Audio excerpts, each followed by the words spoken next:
အားလုံးပဲမင်္ဂလာပါကျွန်တော်နာမည်တော့ရှောင်းမဖြစ်ပါတယ်ကျွန်တော်ဒီနေ့ပြောမယ့်အကြောင်းအရာလေးကတော့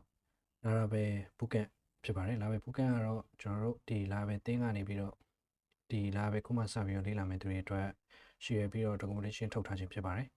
ဆိုတော့ကျွန်တော်ဒီ Laravel bootcamp ကိုကျွန်တော်ကတော့ဒီ documentation တိုင်းကျွန်တော်မသွားဘဲနဲ့ကျွန်တော် Laravel Filament နဲ့ Filament admin နဲ့ပေါ့နော်တွဲပြီးတော့လေ့လာပေးသွားမှာဖြစ်ပါတယ်ဗျဆိုတော့ကျွန်တော်တို့ဒီ Laravel installation တစ်ချက်လုပ်ကြည့်အောင်ကျွန်တော်တို့ဒီ Laravel head ဆိုရာကိုသုံးထားဖြစ်ပါတယ် Laravel new ကျွန်တော် new လို့ပဲပေးလိုက်ပါမယ်ဆိုတော့ဒါ Laravel prompt ကနေကျွန်တော်ဘယ် project ရရမလဲဆိုတာပြပေးထားဖြစ်ပါတယ်ဆိုတော့ကျွန်တော်ကတော့ bootcamp လို့ပေးလိုက်ပါမယ်ကျွန်တော်ဒီမှာ starter kit တစ်ခုကိုကျွန်တော်ရွေးလို့ရပါတယ်ဆိုတော့ကျွန်တော်ကဒီ Laravel breeze သွားမှာ Laravel justin သွားမှာလားပေါ့နော်ဆိုတော့ကျွန်တော်new starter kit ကိုရွေးပါမယ်နောက်ပြီးရင်ကျွန်တော်ဒီ testing ကတော့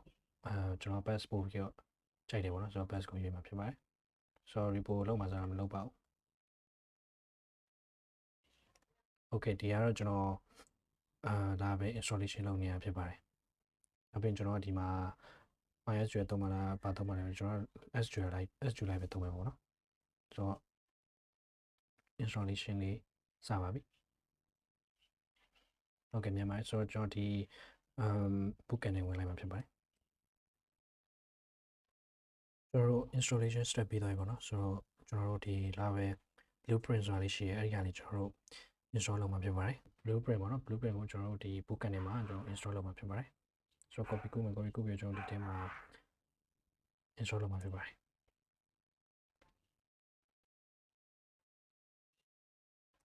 okay ရပြီဆိုတော့ကျွန်တော်တို့ဒီ Laravel documentation ကိုတစ်ချက်ပြန်သွားမယ်ကျွန်တော်တို့ဒီမှာ installation ပြီးသွားပြီဆိုတော့ကျတော့ဒီစင်ကြောင်းလိုက်မယ်ပေါ့နော်ဆိုတော့ creating chips ပေါ့ဒီ chips တွေကိုကျွန်တော် create တစ်ချက်လုပ်ကြည့်အောင်ပေါ့နော်ဆိုတော့ကျွန်တော်ဒီဟာကိုကျွန်တော်တို့ဒီဟာကိုကျွန်တော်ကြော်လိုက်မယ်ဆိုတော့ migration ပေါ့ဒီ chips model ရဲ့ပြီးရင်ဒီ migration ရဲ့ပေါ့နော်အဲ့ဒီဟာကိုကျွန်တော်တို့ဒီ Laravel blueprint နဲ့ကျွန်တော် create လုပ်ကြည့်အောင်ဆိုတော့ Laravel blueprint ကကျွန်တော်တို့ဒီ draft ပေါ့နော် draft dot ရမှာ file လိုရပေါ့နော်ဆိုတော့ကျွန်တော် documentation လေးတစ်ချက်ကြည့်မယ်ဆိုတော့ကျွန်တော်ဒီမှာ defining models ပေါ့နော်ဆိုတော့ဒီ defining models နဲ့တစ်ချက်လုပ်ကြည့်အောင်ကျွန်တော်ဒီဟာလေးကို copy ကူးလိုက်မယ်ပေါ့နော်ဒါဒီ draft dot ရမယ်တဲ့မှာပဲကျွန်တော်ဒီ models ကကျွန်တော်ခုနဆေးရှာရပြီး chips ပေါ့နော်ဒါပေမဲ့ကျွန်တော် border မှာကျွန်တော် s မထည့်ခုန bootcamp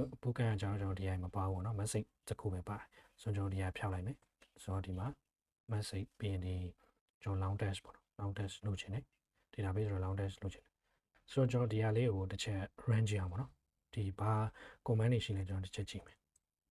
artisan ပြီးရင်ကျွန်တော်ခုနက blueprint ကိုလိုက်ရှာမယ်ပေါ့နော်blueprint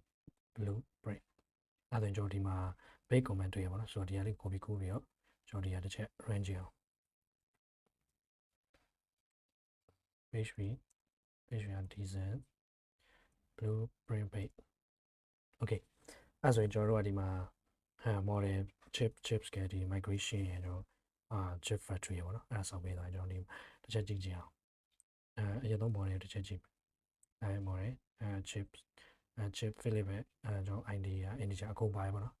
ဆိုတော့ဒီပြီးရင် database migration မှာကျွန်တော်တစ်ချက်ကြည့်မယ်chips ကျွန်တော်ဒီမှာ long dash နဲ့ message okay နောက်ပြီးရင် factory မှာပါရပါတော့chip factory okay ဆိုတော့ဒီလောက်ပါပဲကျွန်တော်ဒီနေ့ဒီလောက်ပါပဲနောက်နေ့ကျမှဆက်ပြီးတော့ကျွန်တော်ဆက်ပြီးလေ့လာအောင်